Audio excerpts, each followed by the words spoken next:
Lady गयो को बहाना करती है कि वो लिंगली को सुलाने जा रही है ताकि क्वीन अकेले में माओ माओ से बात कर सके। क्वीन माओ माओ से पूछती है कि क्या वो ये पता लगा सकती है कि उसके हस्बैंड की मौत उसकी वजह से तो नहीं हुई थी।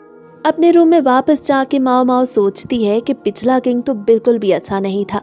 वो एक स्टूपिड इंसान था जो सिर्फ क्वीन के इशारों पे नाचता था।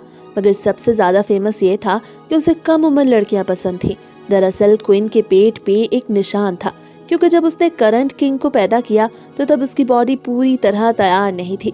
इसलिए उसके बेटे को उसकी टमी को काट के बाहर निकाला गया और उस वक्त फोर्सफुली यूनिक बना के जिस शख्स को हेल्प के लिए लाया गया वो कोई और नहीं बल्कि माओ माओ का फादर था।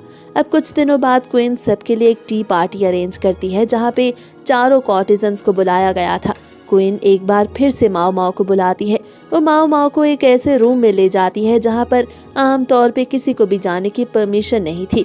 ये रूम उस लेडी का था जो पिछले से भी पिछले किंग के दौर में एक आम सी मेड थी और फिर उसे किंग की वाइफ बना दिया गया। यही वो रूम था जहाँ पिछली क्वीन रहती थी, वही जगह जहाँ पिछले किंग ने अपना बचपन गुजारा और जहाँ उसकी मॉम यानी क्वीन की डेथ भी हुई। जिंदगी के आखिरी वक्त में किंग अपनी मॉम के साथ उसी रूम में ज्यादा वक्त गुजारने लगा, लेकिन जब उसकी मॉम की डेथ हुई तो कुछ ही अरसे बाद वो भी अंदर से टूट गया और उसी रूम में उसकी भी डेथ हो गई।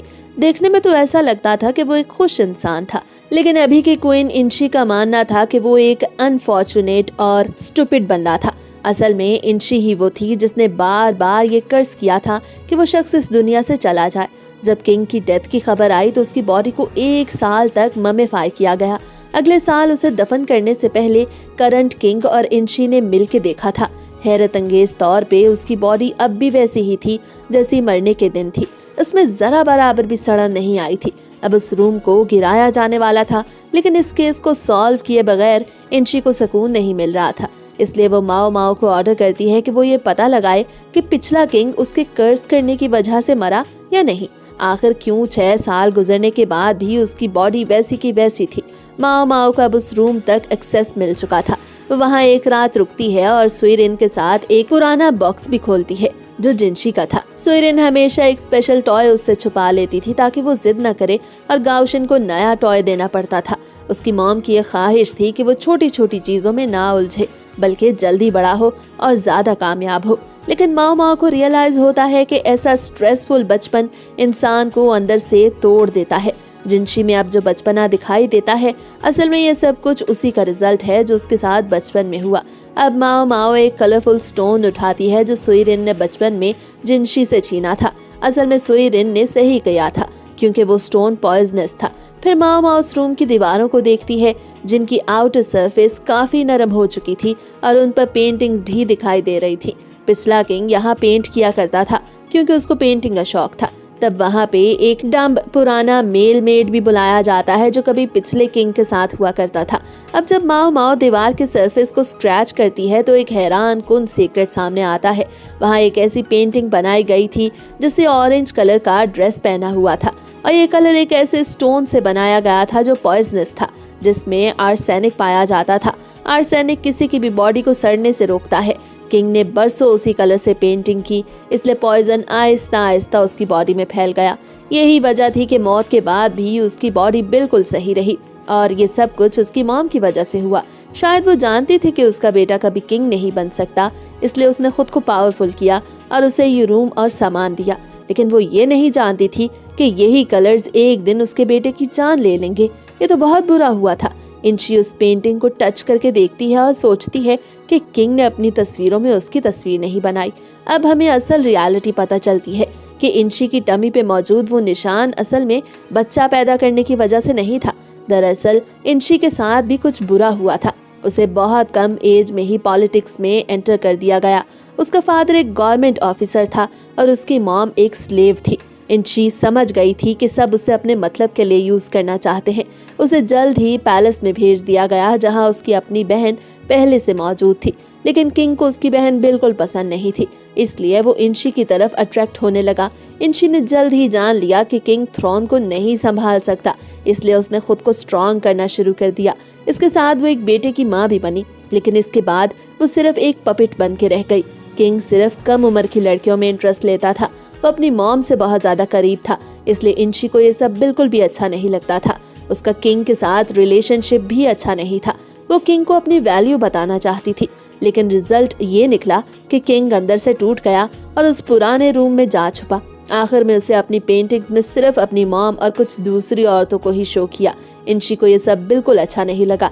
उसने इंशी की सिर्फ एक ही पिक्चर बनाई और वो इंशी के लिए सबसे ज्यादा इम्पोर्टेंट थी, मगर फिर उसने उस पिक्चर को फिकवा दिया। यहाँ हमें ये भी पता चलता है कि उस टाइम एक और औरत ने भी ये क्लेम किया कि उसका होने वाला बच्चा किंग का ही बच्चा है, लेकिन किंग ने उसे एक्सेप्ट करने से इनकार कर दिया। इस तरह उस औरत को उस बच्चे के साथ पैलेस से निकाल दिया गया। क्वीन के इतना स्ट्रांग होने के पीछे एक रीजन ये भी थी कि उसे कभी अपने हस्बैंड की तरफ से वो सपोर्ट नहीं मिली थी जो उसे मिलनी चाहिए थी। उसने बहुत बार डेथ को फेस किया और ये सब कुछ उसने अकेले किया। जब वो किंग को दूसरी लड़कियों के साथ देखती थी तो उसे बिल्कुल अच्छा नहीं लगता था। उन सभी चीजों ने मिलके इंशी को इतना ज्यादा पत्थर दिल बना दिया था। प्रेजेंट में इंशी जब भी जिनशी को देखती तो उसे उसका हस्बैंड याद आ जाता। जिनशी एक ऐसा बच्चा था जिसकी उसे बहुत ज्यादा फिक्र रहती थी और आज भी वो उससे मोहब्बत करती थी। अब जेड पेविलियन में 3 नई मेड्स आती हैं। वो तीनों बहनें थी, हाकू, कोकू, सीकू। यंग हुआ भी उन तीनों को पहले से जानती थी। सबसे बड़ी बहन हाकू लेडी गयोको की एज फेलो थी। माओ माओ के लिए उन बहनों में फर्क करना काफी मुश्किल था, इसलिए डिसाइड होता है कि वो अपने नाम के कलर्स के अकॉर्डिंग अपने बालों में पट्टियां पहनेंगी। उन तीनों के आने से हर एक को एक तरह का रिलीफ मिल गया, क्योंकि वो टाइम बहुत ज्यादा टफ था, क्योंकि लेडी गयोको जल्द ही माँ बनने वाली थी और ज्यादा से ज्यादा हेल्पर्स की जरूरत थी। इसके बाद हम देखते हैं कि यंग हुआ माओ माओ को नॉर्थ की तरफ बने एक हट की तरफ ले जाती है। वहाँ पर एक ओल्ड वुमन 13 कहानियां सुनाने वाली थी जो काफी डरावनी थी। माओ माओ समझ आती है कि यंग हुआ तो बहुत ज्यादा डरती है। अब आखिरी कहानी पे वो औरत अजीब तरह से स्माइल देती है और कहती है कि अब तुम्हारी बारी। तभी माओ माओ को कुछ अजीब सा महसूस होता है। वो फौरन विंडो के पास जाके विंडो को खोल देती है। तब उसे रियलाइज होता है कि सभी लोग आहिस्ता आहिस्ता सोने लगे थे, क्योंकि वहाँ ऑक्सीजन खत्म हो रही थी। लेकिन तब तक वो मिस्टीरियस औरत भी वहाँ से गायब हो जाती है। अब वापस आके यंग हुआ कहती है कि उसे पहले ही शक था, क्योंकि वो औरत जो पहले इन कहानियों को सुनाया करती थी पिछले साल मर गई और अब ये एक नई औरत थी। कहा जाता है कि उस पुरानी औरत को कहानियां सुनाने का बहुत शौक था, लेकिन इस बार जो औरत आई थी उसने एक ऐसी कहानी सुनाई जिसमें एक ऐसे किंग के बारे में बताया गया जो अपने से कम उम्र की लड़कियों में इंटरेस्ट लेता था। ये सुन के यंग हुआ इस कदर डर जाती है कि उस रात वो माओ माओ के साथ ही सोती है। इधर जिनशी को बार बार क्वीन के वो वर्ड्स याद आ रहे थे कि अपनी फेवरेट औरत को छुपा के रखो, वरना कोई और उसे छीन लेगा। अगले दिन जिनशी माओ माओ को अपने साथ कहीं ले जाने के बारे में सोचता है। दरअसल उसे मास्टर शीशु की तरफ से हंटिंग के लिए बुलाया गया था। लेडी गयोको भी जिनशी को माओ माओ को लेके टीज कर रही थी। वो कहती है, गाओशेन ने माओ माओ का एक प्यारा सा निकनेम भी रखा है, लेकिन क्या कभी तुमने माओ माओ को उस नाम से पुकारा? इस पे लेडी गयोको हंसने लगती है और जिनशी तो बहुत ज्यादा एम्बैरस हो जाता है। अब हमें उस जगह के बारे में बताया जाता है जहाँ पे जिनशी जाने वाला था। ये सभी कुछ गाओशेन बता रहा था, लेकिन माओ माओ उसकी बातें सुनते सुनते ही सो जाती है। बासिन भी जिनशी के साथ उसका पर्सनल असिस्टेंट बन के जा रहा था। वो जगह काफी ठंडी थी। पिछला किंग भी वहाँ गर्मियों में आया करता था और करंट किंग भी अभी तक तो वहाँ नहीं गया था, लेकिन शीशु के लोग बहुत ही हॉस्पिटेबल थे और ऑर्गेनाइज भी। अब जब माओ माओ वहाँ पहुँचती है तो उसे फील होता है कि वहाँ के रूम्स काफी गर्म थे। जिनशी अपना मास्क पहने रेस्ट कर रहा था। माओ माओ सोचती है, आखिर ये मास्क इसने क्यों लगाया है? क्या ये अपनी खूबसूरती को हर जगह छुपाता है? माओ माओ को पता चलता है कि वो सभी लोग जिनशी को जिनशी कह सकते हैं, लेकिन बाहर जाने पे उसे कोसेम कहना होगा। माओ माओ कंफ्यूज हो जाती है, मगर जिनशी और गाओशन दोनों ही उसे कुछ भी नहीं बताते। बासिन एक्सप्लेन करता है कि उनकी फैमिली हमेशा से ही मास्टर कोसेन को सर्व करती आ रही है। अब माओ माओ को समझ आता है कि जिनशी तो बहुत हाई प्रोफाइल का बंदा है। दूसरी तरफ गाओशन बासिन को एक साइड पे ले जाके कहता है कि माओ माओ अभी तक जिनशी के बारे में सही से नहीं जानती, लेकिन वो जल्द ही उसे बताने का सोच रहा है। शाम को माओ माओ खाने को टेस्ट करने लगती है। पॉइजन ना होने के बावजूद जिनशी खाना खाने से मना कर देता है, इसलिए माओ माओ सारा खाना खुद खा जाती है। फिर जिनशी बासिन को ड्रिंक देता है, मगर वो इतनी तेज निकलती है कि बासिन तो फौरन अनकॉन्शियस होकर गिर पड़ता है। माओ माओ उन सभी पॉइजन्स को खाने की आदी थी, इसलिए उस पर कुछ खास असर नहीं होता। माओ माओ सोचती है कि हंटिंग के लिए तो उन्हें कल जाना है। इधर बाहर हम कुछ लोगों को देखते हैं जो अपनी गन्स को पकड़ के कह रहे थे कि जल्द ही कुछ लोगों को हम मार डालेंगे। अब वो कौन होगा ये तो हमें आगे चल के ही पता चलेगा। अगले दिन वो सभी लोग हंटिंग के लिए निकल पड़ते हैं। ये तय किया जाता है कि जो भी जानवर उन्हें दिखाई देगा उसे पकड़ा जाएगा, मारा जाएगा और फिर पका के मजे से खा लिया जाएगा। माओ माओ इधर उधर घूमने लगती है। तब लिहाकू को देखती है जो एक डॉग के साथ खेल रहा था। माओ माओ समझ जाती है कि गार्ड्स उसे छोड़ के आगे निकल गए होंगे। लिहाकू माओ माओ को बताता है कि अगर मैं विसल बजाऊंगा तो मेरा डॉग भाग के मेरे पास आ जाएगा। ये सभी कुछ माओ माओ को काफी इंटरेस्टिंग लगता है। वहाँ पे गर्मी बहुत ज्यादा थी, इसलिए माओ माओ को वहाँ रहना बहुत मुश्किल लग रहा था। लेकिन जिनशी ने तो उस गर्मी में भी अपना मास्क पहना हुआ था। ना ही वो उसे वैसे उतार रहा था और ना ही खाना खाने के लिए। सबको पता चल रहा था कि इस पूरी पार्टी में सबसे ज्यादा इम्पोर्टेंट पर्सन जिनशी ही है। मास्टर शीशु जो लेडी लुलान के फादर था कुछ कहने के लिए खड़ा होता है, मगर जिनशी को अब चक्कर आने लगते हैं। वो बाहर आ जाता है और उसके पीछे माओ माओ भी बाहर आ जाती है। माओ माओ से पानी के पास बिठा के कंफर्टेबल करने की कोशिश करती है, मगर तभी वहाँ गोलियां चलने लगती हैं। जिनशी माओ माओ को कुछ बताने वाला था, मगर वो ऐसा नहीं कर पाता। वो झट से माओ माओ को उठाता है और वाटरफॉल में कूद जाता है। अटैकर्स को लगता है कि पानी में कूदने के बाद माओ माओ और जिनशी दोनों ही जिंदा नहीं बचेंगे, इसलिए वो अपनी गन्स को छुपाने लग जाते हैं। इधर जिनशी माओ माओ को एक छोटे केव में ले जाता है। वो माओ माओ को होश दिलाने की कोशिश करता है। माओ माओ होश में तो आ जाती है, मगर वो जिनशी को देख के हैरान थी कि उसने इतने ऊपर से जंप लगा दी। माओ माओ को रियलाइज होता है कि अगर उसने अपने कपड़ों को नहीं उतारा तो उसे सर्दी लग जाएगी। वो अपने अंडरगारमेंट्स पहने रखती है ताकि वो ज्यादा कंफर्टेबल फील करे। फिर वो जिनशी को खाने के लिए कुछ देती है ताकि वो दोबारा से बेहोश ना हो जाए। वो जानती थी कि जब वो हंटिंग के लिए निकले तो जिनशी ने कुछ भी नहीं खाया पिया था, लेकिन तभी माओ माओ का अपना पेट बोलने लगता है। तो जिनशी कहता है कि ये खाना तुम्हें खाना चाहिए। वो पहले थोड़ा सा झिझकती है, मगर फिर थैंक्स बोलते हुए उस खाने को खा लेती है। अब बाहर निकलते वक्त जिनशी माओ माओ को उठा लेता है, मगर वो एक फ्रॉग से डर के अपना बैलेंस खो देती है और वो दोनों ही नीचे गिर जाते हैं। वो उठने लगती है, मगर जिनशी उसे रोक लेता है। इधर बाहर बासिन को पता चलता है कि हर कोई जिनशी का मजाक बना रहा है, क्योंकि वो एक मेड को लेके गायब हो गया है। इधर केव में माओ माओ नोटिस करती है कि जिनशी की बॉडी में कुछ ऐसा है जो एक यूनिक की बॉडी में नहीं होना चाहिए। उसके माइंड में बहुत अजीब थॉट्स आने लगती हैं। जिनशी भी कुछ कहने ही वाला था, मगर माओ माओ उसे रोक देती है और कहती है कि शायद ये एक फ्रॉग था। जिनशी को थोड़ा रिलीफ फील होता है, क्योंकि अब उसे माओ माओ को ज्यादा बात एक्सप्लेन नहीं करनी पड़ेगी। मगर माओ माओ तो कुछ जानना ही नहीं चाहती थी। वो इस बात पे एग्री कर जाती है कि वो वाकई में फ्रॉग था। ये सब सुन के जिनशी काफी फ्रस्ट्रेटेड हो जाता है। वो माओ माओ को जमीन पे लिटा देता है, मगर तभी माओ माओ अचानक सीटी बजाती है और वो डॉग वहां आ जाता है जिसने माओ माओ को जिनशी के एग्रेशन से बचा लिया था। लिहाकू भी वहां पहुंच गया था। अब हमें बासिन को दिखाया जाता है जिसे जिनशी का नैपकिन दिया जाता है जिस पे ब्लड लगा था। वो नैपकिन लाने वाला भी लिहाकू था। इस बात से ये समझ आ जाता है कि ये जिनशी का ही कोई प्लान है। फिर उन्हें एक एरो भी मिलता है जो वहाँ ही मौजूद किसी बंदे का था, मगर वो बंदा इस सब को मानने से इनकार कर देता है। वो कहता है कि ये एरो उसके पास से चुराया गया। बासिन को भी उसकी बात पे यकीन आ जाता है। इधर वो असल अटैकर अपनी गन को लेने पहुंचता है जहाँ पे उसने वो गन छुपाई थी, मगर माओ माओ उस गन को पहले ही ढूंढ चुकी थी। वो वहाँ आ जाती है और इससे पहले कि वो अटैकर माओ माओ से अपनी गन छीनता, लिहाकू उसे काबू कर लेता है। वो गन एक फॉरेन गन थी और उसकी स्मेल को डॉग ने फौरन ही जज कर लिया था।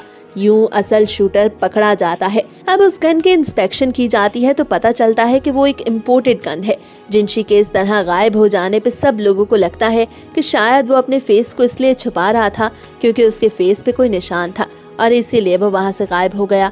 माओ माओ सोच रही थी कि आखिर वो गन बाहर से यहाँ कैसे आई, उसको वहाँ पे लाया क्यों गया और फिर जिनशी पे अटैक क्यों किया गया। उसे लगा था कि शायद ये गन वो ही 2 एम्बेसडर्स अपने साथ लाई होंगी जो मून फेरी से मिलना चाहती थी। पैलेस में आने के बाद जिनशी माओ माओ से उस इंसिडेंट के लिए सॉरी करता है। माओ माओ भी उसे सॉरी करती है क्योंकि उस फ्रॉग की वजह से वो उस पे गिर जो गई थी। माओ माओ को समझ नहीं आ रहा था कि वो इस सारी सिचुएशन को कैसे समझे, क्योंकि वो हमेशा से ही इमोशंस को समझने में बहुत मुश्किल फील करती थी। जब वो छोटी थी तो तब भी सभी कॉन्क्यूबाइंस उसे छोड़ के अपने काम पे लगी रहती। जब तक उनका काम खत्म ना होता वो वापस नहीं आती थी। इसलिए माओ माओ ने खुद को स्ट्रांग कर लिया और फिर उसने आहिस्ता आहिस्ता रोना भी छोड़ दिया। शायद यही वजह थी कि वो अब इमोशंस को समझ नहीं पाती थी, चाहे वो अच्छे हों या बुरे। और इसीलिए उसे ये समझ नहीं आ रहा था कि जिनशी के सॉरी करने पे उसे आगे से क्या कहना चाहिए। वो जिनशी से कहती है कि मैं तुम्हारा सीक्रेट कभी भी किसी को नहीं बताऊंगी, मेरे लिए तुम हमेशा मास्टर जिनशी ही रहोगे। तब अचानक जिनशी अपना प्रॉमिस पूरा करता है और उसे एज अ गिफ्ट वो ऑक्स बेजोर भी देता है, जिसे माओ माओ ने सिर्फ अपने ख्वाबों में देखा था, मगर अब वो उसके हाथ में था। वो ऑक्स बेजोर को देख के बहुत एक्साइटेड हो जाती है। वो जिनशी को थैंक्स बोलती है और उसे गुड बाय करते हुए दरवाजा बंद कर देती है। कुछ दिनों बाद शाओलिन परेशान दिखाई देती है क्योंकि उस पैलेस में उसे 6 मंथ्स होने वाले थे। अब उसे आगे क्या करना था उसे कुछ नहीं पता था। माओ माओ सोचती है कि शाओलिन पहले कितनी नॉन सीरियस लड़की थी, मगर अब उसने पढ़ना लिखना भी सीख लिया है और उसे अपने फ्यूचर की भी फिक्र है। माओ माओ चाहती थी कि शाओलिन को कोई अच्छी जगह पे जॉब मिले। वो सोचती है कि अगर कुछ भी ना बना तो वो उसे वर्डिग्रेस हाउस में ही जॉब दिला देगी, क्योंकि शाओलिन खूबसूरत थी, उसके पास कर्टेसी भी थी और सबसे बढ़ के वो ऑनेस्ट और सिंसियर थी। चीजों को बहुत आसानी से और जल्दी सीखती थी, इसलिए माओ माओ को पूरा यकीन था कि मैडम उसे फौरन रख लेंगी। इसके बाद हमें स्पा डे दिखाया जाता है।